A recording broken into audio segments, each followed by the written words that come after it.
지금 전 세대가 한계 상황에 처하고 있죠. 얼마나 취업의 문이 어렵습니까? 그리고 우리나라도 선진국의 대열로 들어가면서 복지 수요는 많아지고 세금이 엄청나게 과중하게 이제 부담해야 되는 상황 속에 있습니다. 그런데 취업하기에는 굉장히 어렵고 실질 임금이 줄어들고 있죠. 그러다 보니까 취업을 하기 어려운 분들이 자영업자로 다 쏟아지고 있는데 그러다 보니까 어마어마한 경쟁이 되어지고 있어요. 게다가 이 물가는 생계를 위협하는 수준으로 높아지고 그리고 악성 가계부채, 즉 내가 나중에 갚을 수 있기 때문에 계획적으로 부채를 얻어서 생활하는 게 아니라 갚을 수 없지만 당장 내가 필요하니까 얻는 그런 악성 가계부채가 엄청난 속도로 늘어난다. 경제적으로만 봐도 지금 저와 여러분들이 살고 있는 이 사회가 아주 소수의 사람들을 빼놓고는 대부분 이런 한계 상황에 처해 있는 상황이다라는 거죠. 그래서 이런 문제들이 또 다른 문제들을 양산합니다. 수많은 젊은 층들이 스트레스와 정신적 질병, 우울증으로 자살의 위험에 노출되어 있죠. 우리나라 자살률이 10만 명당으로 해서 OECD 국가 중에 1위라고 하는데 미국하고 1, 2위를 다툰다고 합니다. 그래서 우리 주위에만 봐도 실제로 우울증과 여러 가지 정신적 질병에 시달리는 사람들이 과거보다 훨씬 많아졌어요. 그거는 뭐 제가 피부로 상담하면서 느끼는 거거든요. 맞벌이 부부가 증가하면서 육아의 문제가 대두되죠. 누가 우리 수많은 여인들을 다 직장으로 내몰고 있는지 모르지만 맞벌이 부부가 증가하면서 이 아이들의 정서적인 부분이나 아이들의 교육의 부분이 또 어려워지고 있어요. 또 서로 이 바쁜 배우자들이 서로 갈등이 많습니다. 사람이라는 게 그렇더라고요. 저도 제가 여유가 있고 몸이 좀 건강하고 편안할 때는 우리 집사람이 저에게 뭘 요구해도 그걸 수용할 만한데 제가 너무너무나 힘들고 몸이 좋지 않다. 그러면 작은 부탁도 좀 들어주기가 어려워요. 아이들하고 놀아주는 것도 상당히 힘들어요. 그러니까 이 너무나 바쁜 배우자들 사이에서는 그렇지 않았을 때, 그분들이 좀 한가하고 여유 있는 삶을 살 때보다 훨씬 더 갈등이 생길 수밖에 없어요. 그건 인간의 한계입니다. 그러다 보니까 부부관계에 문제가 생기고 한국 사회의 이혼율도 엄청나게 높아지고 있습니다.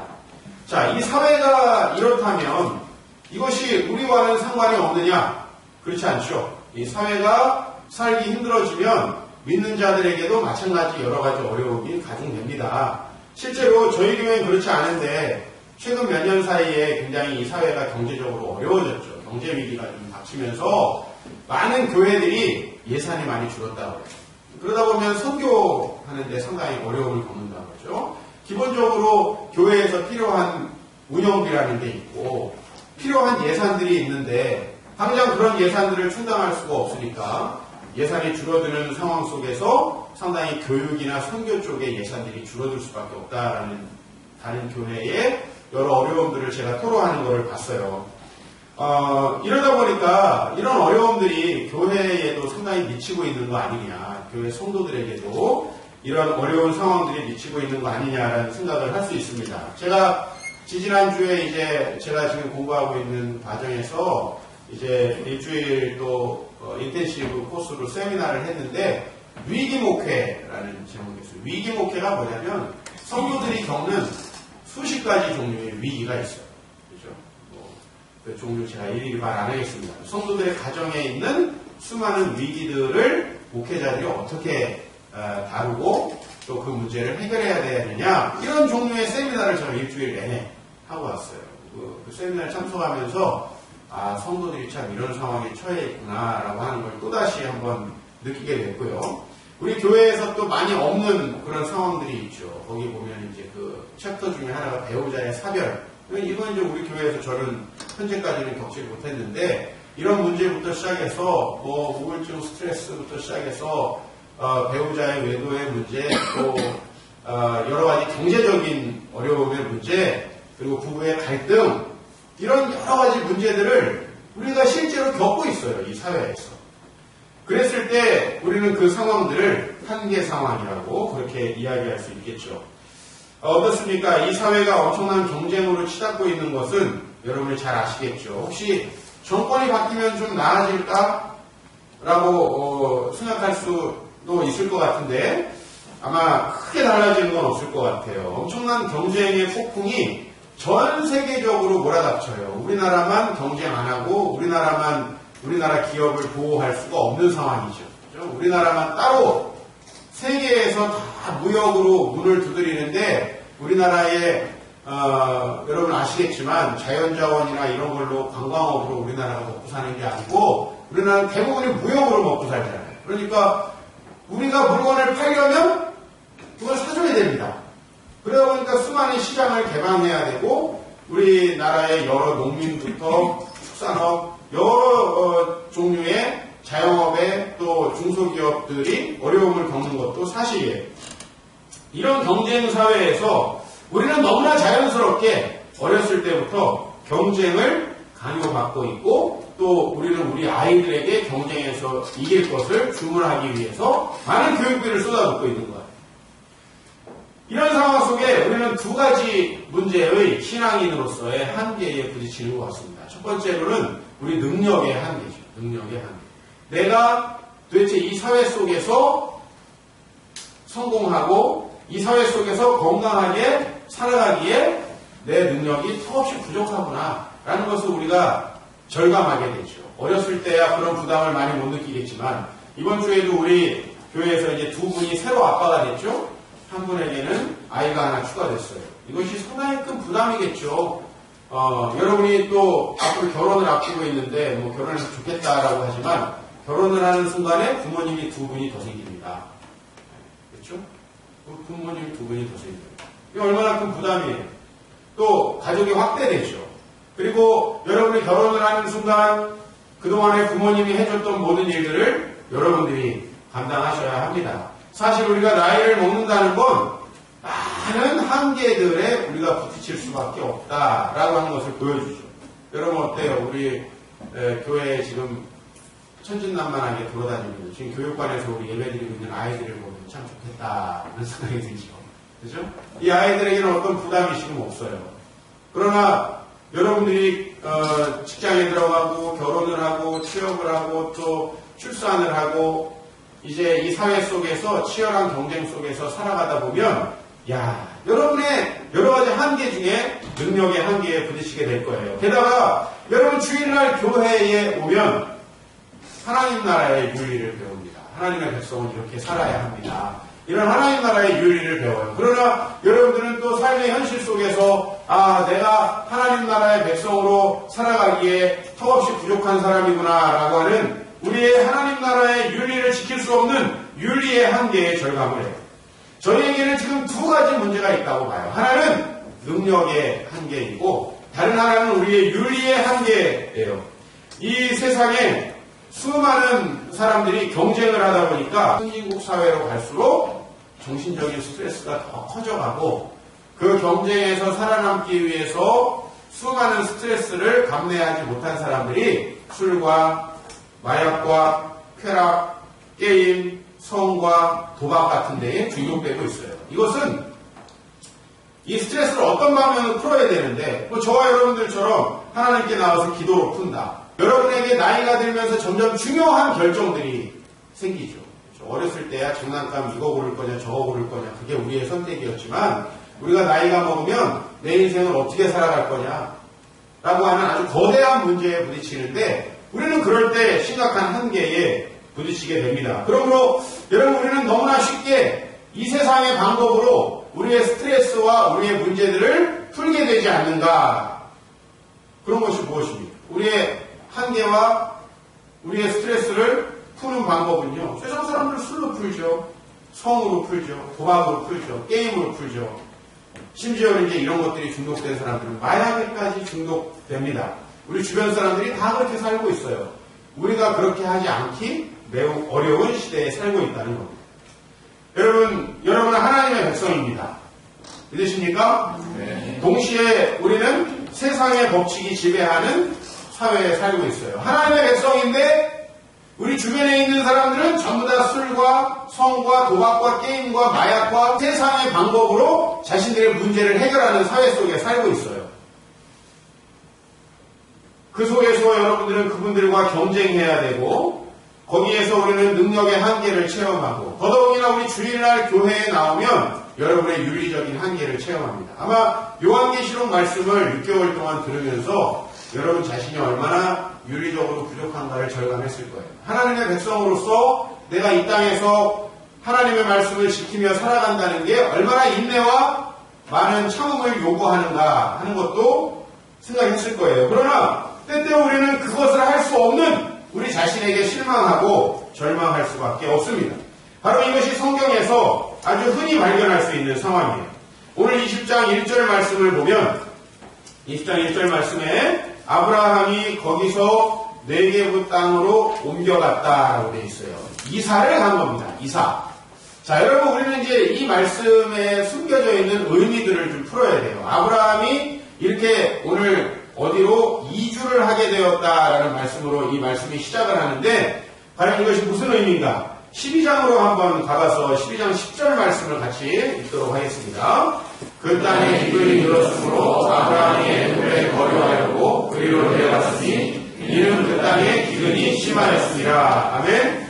자, 오늘 아브라함이 여러 곳으로 이주하게 됐어요. 실제로 아브라함은 갈대아 우르라는 지역에 살던 사람인데 이 사람은 가나안이라고 하는 지역으로 이주를 하게 됐습니다. 근데 그곳에서도 한 곳에만 산 게 아니에요. 굉장히 많은 곳으로 이주를 할 수밖에 없었는데 오늘 그 이주의 원인으로 제시하는 게 뭐예요? 기근, 즉 경제적인 문제 때문에 이주를 할 수밖에 없었다라고 하는 겁니다. 목축을 하면서 살아간 아브라함의 입장에서 기근이 들고 풀이 나지 않고 물이 없으면 어떻게 해야 되겠어요? 이주를 해야 됩니다. 새로운 곳으로. 우리로 말하면 취업이 안 되면 어떻게 해야 돼요? 다른 일을 찾아봐야 되는 거죠. 그렇죠? 뭐 지역을 이주하지 않더라도 나는 전공이 이거였는데 내 그 전공으로 취업이 되지 않는다. 그러면 다른 방법을 또 생각해 봐야 되겠죠. 내가 20년 동안 이런 일을 하고 살았는데 이제 그 일은 더 이상 전망이 없다. 더 이상 그 일에서는 내가 소득을 낼 수 없다. 우리 가족을 부양할 수 없다면 우리는 이직을 해야 되고 우리의 이직뿐만 아니라 때로는 아예 우리의 생업을 바꿔야 되는 거죠. 그런 상황 속에 처하죠. 아브라함의 이주는 대체로 이렇습니다. 그래서 13장에 보면 12장에 이주했다가 다시 와요. 아브라함이 애굽에서 다시 네게브로 올라왔다. 네게브는 바로 아브라함이 살던 팔레스타인 지역, 가나안 지역의 남부 지역을 얘기해요. 남부 지역을. 그 지역으로 다시 올라오게 되었다.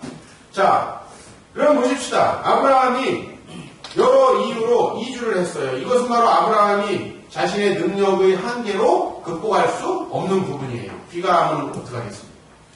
그죠? 여러분들이 어떤 전공을 했고 그 전공이 대단히 전망이 좋을 거라고 생각했는데 대학을 나와서 10년을 지나보니까 여러분의 전공이 이 사회에서 필요 없어진다면 그것은 여러분 우리가 어쩔 수 없이 겪게 되는 한계의 상황이라는 거죠.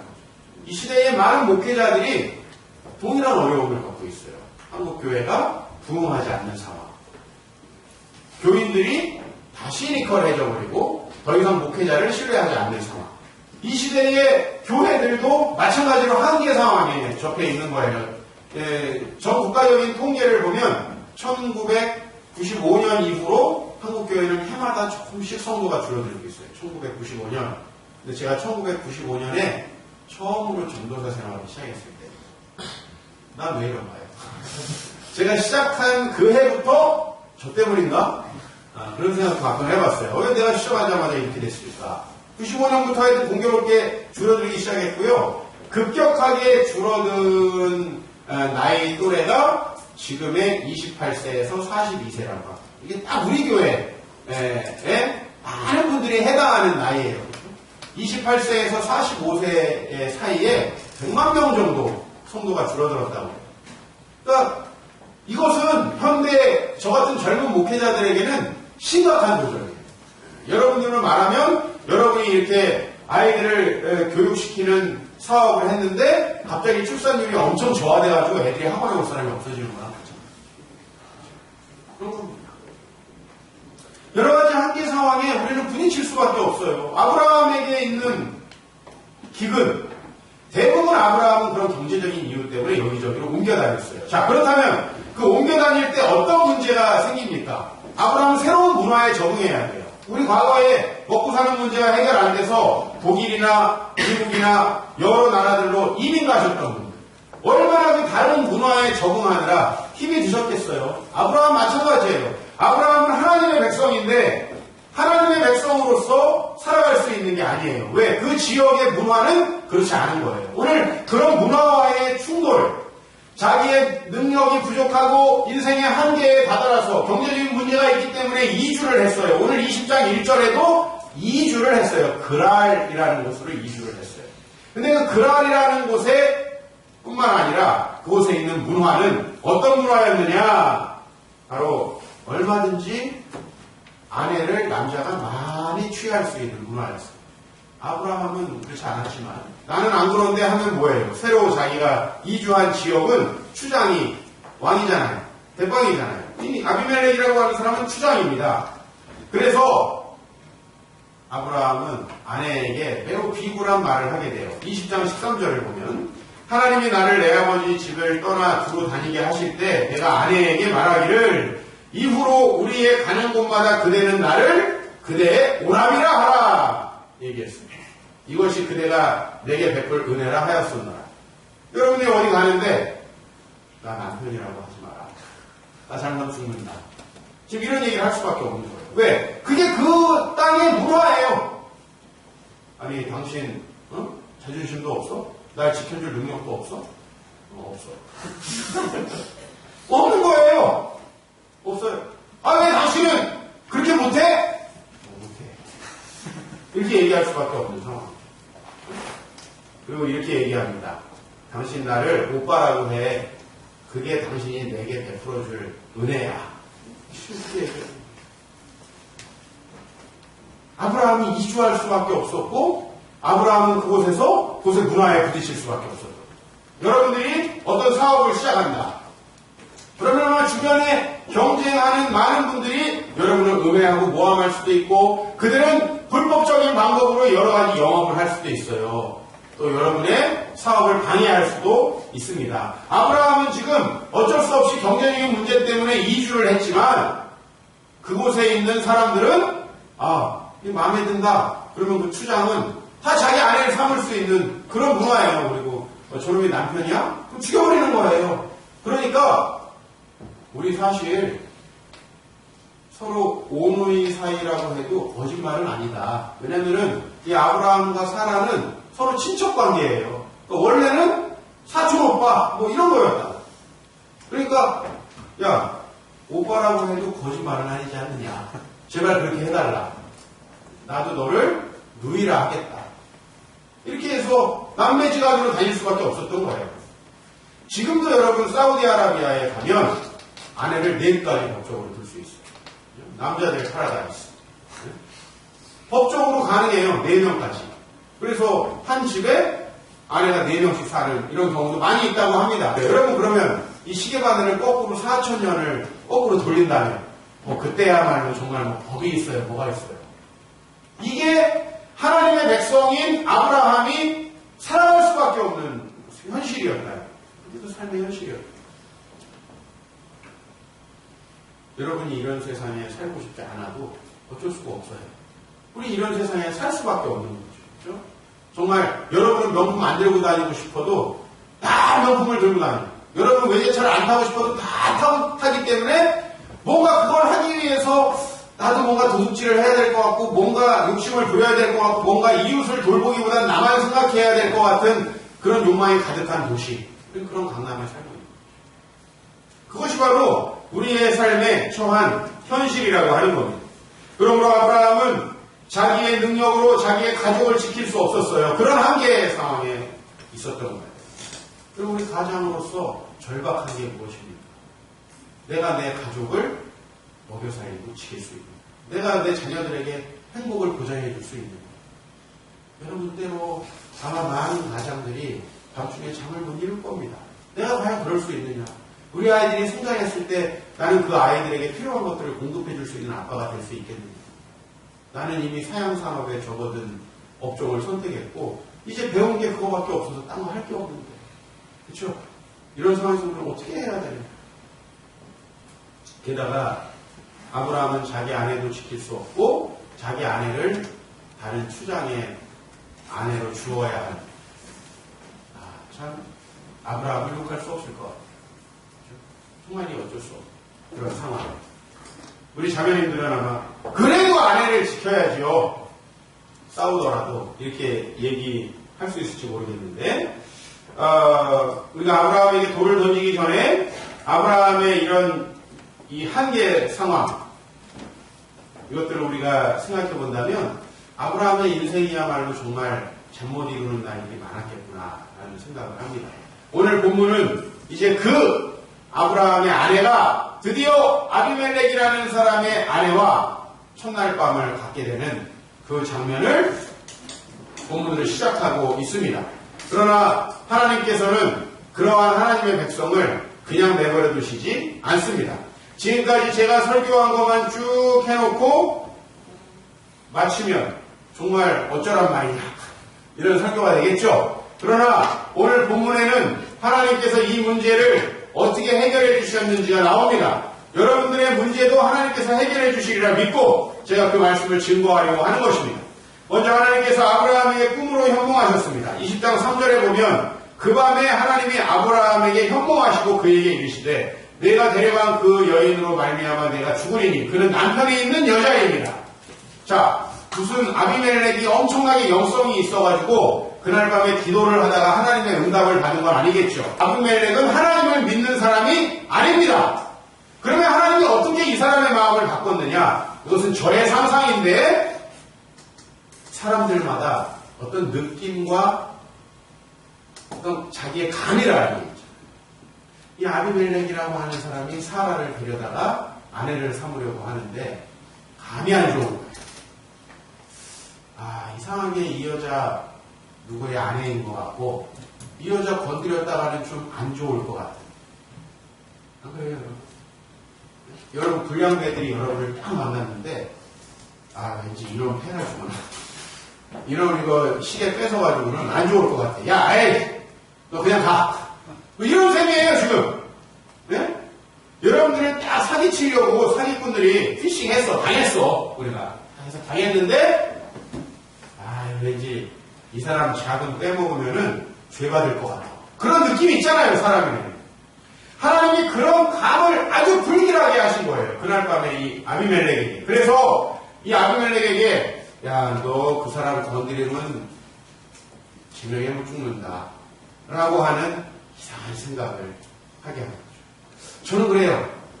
난 많은 사람들을 만나서 사역을 하면서 때로는 내가 이해할 수 없는 도움을 받을 때가 있어요. 이상하죠. 왜 저 사람이 저렇게 나를 도와줄까? 하나님께서 저 사람 마음에 어떤 마음을 주셨을까 하는 생각합니다. 그죠? 또 저에게 아주 악의적으로 해야 되는 사람인데 그렇지 않는 거를 제가 그랬을 때 저는 무슨 생각을 하냐면 이상하다.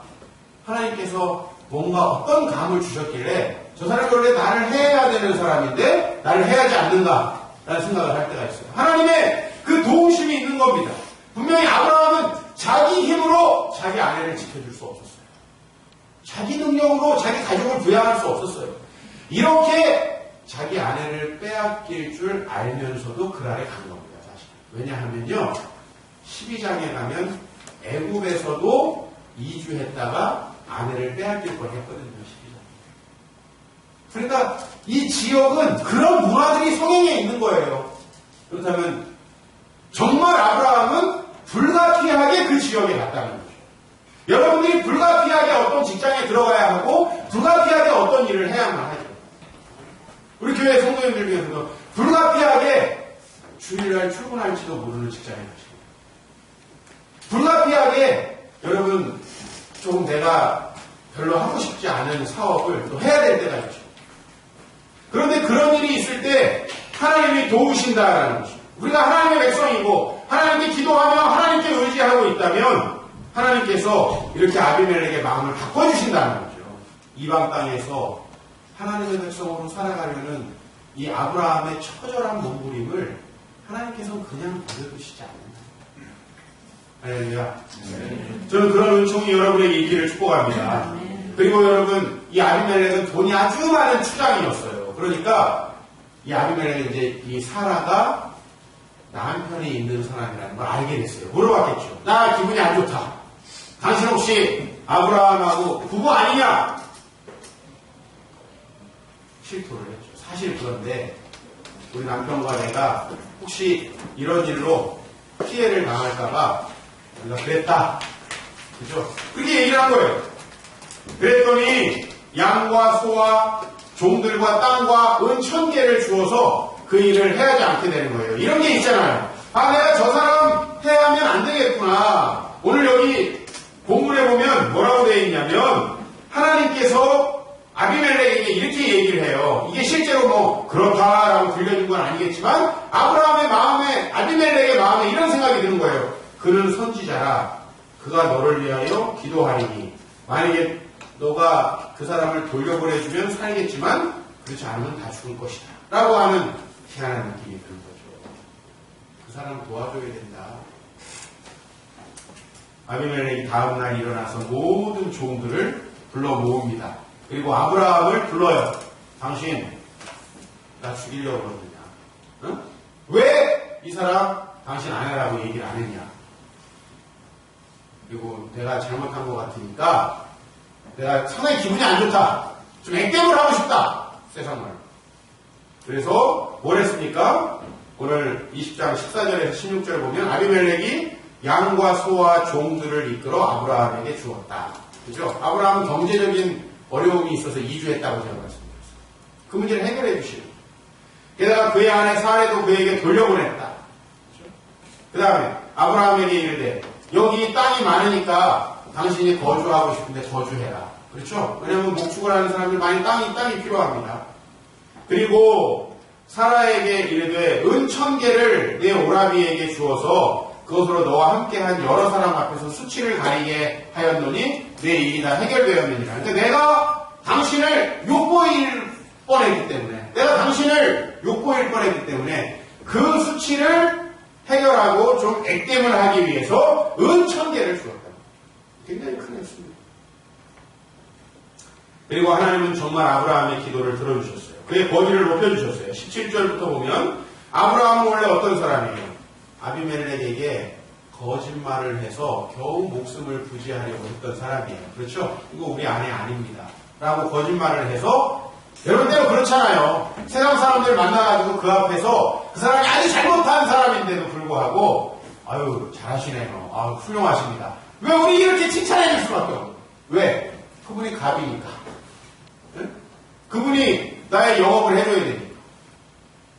그럴 수밖에 없는 상황에 처해 있는 이 아비멜렉에게 하나님께서 권세를 얻게 하셨어요. 거기 보면 아브라함이 하나님께 기도할 때 하나님이 아비멜렉과 그 아내와 여종을 치료하사 출산하게 했어요. 왜냐하면 하나님이 이 아브라함의 아내를 건드린 다음부터 그 가정에 아무도 잉태를 하지 못하게 했던 거예요. 이 아비멜렉에게 여러 아내들이 있었겠죠. 이미. 근데 아무도 출산을 하지 못하는 거예요. 그리고 막으신 거예요, 하나님 태를. 근데 아브라함이 하나님 아비멜렉이 뉘우치고 나에게 이렇게 잘해줬습니다. 아브라함의 집에 태를 열어서 자녀들을 낳게 해주십시오 라고 기도했더니 정말 하나님께서 여러분 저는 목사로서요. 가끔 하나님께 그렇게 얘기할 때가 있어요. 하나님 우리 성도가 지금 이렇게 어려움 당했는데 저 사람 안 도와주면 나 면이 서지 않습니다. 하나님 안 도와주시면 나 정말 목회하기 어렵습니다. 내가 무슨 능력이 있어요? 난 모든 게 부족한 게 짝이 없는 사람인데 하나님 내가 기도하고 내가 가서 말씀으로 권면하고 부족하지만 준비해서 전할 때 정말 나는 그래요. 매주 여러분들이 정말 마음에 고민하고 필요로 했던 그 말씀이 제 주제와 상관없더라도 주어지길 바라고 그 문제의 해결을 받기를 바라고 또 우리가 여기서 함께 기도할 때 여러분의 한계에 처해 있었던 그 상황들이 해결되어지고 넘어가는 내가 스스로 해결할 수 없는 문제들 우리 성도들에게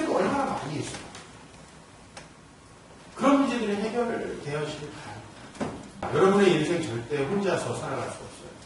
수많은 한계 상황이 여러분 안에 있을 겁니다. 제가 그러할진데 여러분은 더 어떻겠어요? 아마 많은 실패와 어려움들을 또 경험하셨고 지금도 겪고 있을 것입니다. 하지만 오늘 하나님께서 아브라함을 축복하셨던 것처럼 여러분이 하나님의 백성으로 살아가신다면 그 하나님의 능력을 의지하고 이 힘겹고 어렵지만은 이 한계 상황들을 극복하려고 기도하신다면 하나님 여러분을 목적이 있으셔서 부르셨어요. 그러므로 여러분을 도와주실 수밖에 없어요. 하나님은 왜? 이 땅에 하나님 나라를 확장하고 여러분의 가족들을 변화시키고 여러분 주위에 있는 사람들을 주의 백성으로 만들기 위해서 하나님이 우리를 세우신 거거든요. 하나님이 도우시고 축복하시고 아브라함에게 아내를 돌려주실 뿐만 아니라 그에게 많은 물질들을 제공하셨던 걸 믿으시기 바랍니다. 그러한 놀라운 도우심이 여러분에게 있다라고 하는 거예요. 그럼 우리는 절망할 필요가 없어요. 그리고 이 한계 상황 속에서 하나님은 이 아브라함을 축복하셔서 이제 우리가 22장 아브라함은 어느덧 자기 자녀까지도 하나님께 아낌없이 바칠 수 있는 그런 믿음을 소유합니다. 할렐루야. 내가 한계 상황에 부딪혀서 도저히 할 수 없을 때 하나님이 도와주시는 걸 체험하면서 그 믿음이 성장하는 거예요. 저에게는 지금 그래서 작은 믿음이 있어요. 왜냐하면 내가 19년 전에 처음으로 사역을 시작할 때도 하나님이 날 도와주셨어요. 내가 이 서울에 와서 젊은 나이에 정말 내 인격적인 부족함과 사역적인 경험이 없기 때문에 생기는 큰 어려움들을 온몸으로 내가 부대끼고 어려워할 때 31살 때 제가 교회에 가서 갑자기 새로운 일을 많이 맡았을 때에도 34살 때 제가 교회를 사표내고 이 교회에서 이제 제가 이 건물을 얻어가지고 인테리어를 하고 이 교회를 시작할 때부터 시작해서 지금까지 앞으로도 저는 새로운 사역을 하겠지만 또 아브라함처럼 새로운 한계 상황에 직면하겠죠. 저는 점점 이제 건강이 안 좋아질 거고 저는 점점 예전보다는 더 적은 스케줄을 소화할 수밖에 없는 그런 나이가 되겠죠. 그래서 저는 저와 여러분들을 돕는 하나님이 계시기 때문에 웃을 수 있는 그래서 소망을 가질 수 있는 것 같아요. 그리고 여러분들에게 어떤 어려움이 있을 때 사실은 그것은 저에게 큰 부담이고 어려움입니다만은 도우실 하나님이 있기 때문에 제가 웃으면서 사역할 수 있게 되지 않는가 싶습니다. 사랑하는 성도 여러분, 하나님이 여러분 도우십니다. 하나님께서 우리의 한계 상황들을 극복하게 하실 겁니다. 그게 없으면 우리는 못 살죠. 지금 내가 처한 많은 문제들이 너무 나를 힘들게 할지라도 여러분 하나님 믿는 사람들이잖아요. 좌절하지 마시기 바랍니다. 절망하지 마시기 바랍니다. 그 하나님께서 여러분들을 새로운 나이에 접어들어 새로운 인생의 국면에 접어들었을 때도 또 도우시리라 믿습니다. 그냥 우리가 해야 될 건 뭐예요? 그 하나님을 믿고 순종하며 예배드리는 것입니다. 그거밖에 우리가 할 수 있는 건 없어요. 그러나 그러면서 여러분 체험하시게 될 겁니다. 여러분의 여러 가지 윤리적인 한계와 능력의 한계가 있어요. 지금도 하나님의 말씀을 지키지 못하고 살아가는 부분들이 많이 있겠죠. 그러나 그 부분들을 도우시고 해결하시고 축복하실 그 하나님의 놀라운 역사하심이 오늘 말씀에 기록되어 있고 그것이 4000년이 지난 지금도 여전히 동일하리라 믿습니다. 그 하나님을 바라보면서 우리 찬양했으면 좋겠어요.